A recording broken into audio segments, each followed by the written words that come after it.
Hi friends, நம்ம இன்றைக்கி பார்க்க போகிறது நெக்லஸ் பேட்டர்ன் பார்க்க போகிறோம். ஆக்சுவலாக பார்த்தீங்கன்னா நியூ கலெக்ஷனாக இப்போ தான் வந்திருக்கு. இந்த மாடல் பார்த்தீங்கன்னா கேரளா மாடல் பேட்டர்னில் உங்களுக்கு வந்து இந்த பாலாக் நெக்லஸ் சொல்லுவாங்க, அந்த டைப் பேட்டர்ன் பெண்டன்ட்டில் இது வருது. நெக்ஸ்ட் மாடல் பார்த்தீங்கன்னா பீகாக்கில் இது வந்து உங்களுக்கு செயின் டிசைனில் நல்ல நெக்லஸ் மாடலில் வந்திருக்கு. இது ஃபுல் அண்ட் ஃபுல் உங்களுக்கு வந்து ஏடி ஸ்டோனு ஃபுல் உங்களுக்கு வந்து இங்கேருந்தே நெக்லஸ் ஃபுல்லாகவே உங்களுக்கு வந்து ஃபுல் ஒயிட் அண்ட் ஸ்டோனில் தான் வருது. கீழே உங்களுக்கு வந்து பேட்டர்ன் வந்து உங்களுக்கு வந்து ஏடி ரூபியும் ஸ்டோனு ஃபுல் ரவுண்ட் பேட்டர்னில் வருது. இது எல்லாமே உங்களுக்கு வந்து 1 இயர் வாரண்டி தான். எல்லாமே மைக்ரோ பாலிஷ் தான், உங்களுக்கு அரிப்பு அந்த மாதிரி எதுவுமே எடுக்காது. ப்ளஸ் நெக்ஸ்ட் பேட்டர்ன் பார்த்தீங்கன்னா நெக்ஸ்ட் உங்களுக்கு வந்து நெக்லஸ் ஃபுல்லாகவே நெக்ஸ்ட் வந்து ரவுண்ட் பேட்டர்னு உங்களுக்கு வந்து இதில் கீழே வந்து டாலர் பெண்டன்ட் கிடையாது.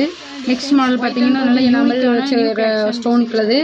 இது வந்து நல்லா செயின் டைப்பில் வந்திருக்கு. நெக்ஸ்ட் மாடல் பாருங்கள், இதுவும் அதே மாதிரி தான் நல்லா ஸ்மால் ஸ்டோனில் இருக்குது. உங்களுக்கு வந்து பெண்டன்ட்டும் உங்களுக்கு வந்து இது வந்து ஆக்சுவலாக பார்த்தீங்கன்னா ஷார்ட் செயின் பெண்டன்ட்டில் வருது. நல்லா உங்களுக்கு வந்து கூடு ஜிமிக்கி நீங்கள் பார்த்தீங்கன்னா கூட தெரியும், உங்களுக்கு வந்து கூடு ஜிமிக்கில் இருக்குது. ப்ளஸ் இந்த பெண்டன்ட்டும் உங்களுக்கு வந்து கேரளா மாடல் டிசைன்ஸ் மாதிரி தான் இருக்குது. ஃபுல் ஏடி ரூபி ஸ்டோன் பண்ணோம். இது வந்து உங்களுக்கு வந்து டாலர் பெண்டன்ட்டு. ஆக்சுவலாக பார்த்தீங்கன்னா இது லட்சுமி பீகாக்கு ப்ளஸ் இதுவும் பீகாக் இதான். இது போகவே எங்களுக்கு வந்து ஷார்ட் செயின், முகப்பு செயின், ஜிமிக்கி நான் வந்து வியர் பண்ணியிருக்கேன், பார்த்துக்கோங்க. வந்து நிறைய கலெக்ஷன் இருக்குது. எல்லா மாடலுமே ஆக்சுவலாக பார்த்தீங்கன்னா உங்களுக்கு வந்து அட்ராக்டிவாக நல்ல மாடலாக தான் இருக்குது. இது போக எங்கள்கிட்ட வந்து நிறைய ஸ்டாக் இருக்குது. நெக்ஸ்ட் வீடியோவில் பார்க்கலாம். ஓகே ஃப்ரெண்ட்ஸ், இந்த ப்ராடக்ட் வேணால் எனக்கு நம்பருக்கு வாட்ஸ்அப் பண்ணுங்கள். மறக்காம எங்கள் சேனலை சப்ஸ்கிரைப் பண்ணுங்கள்.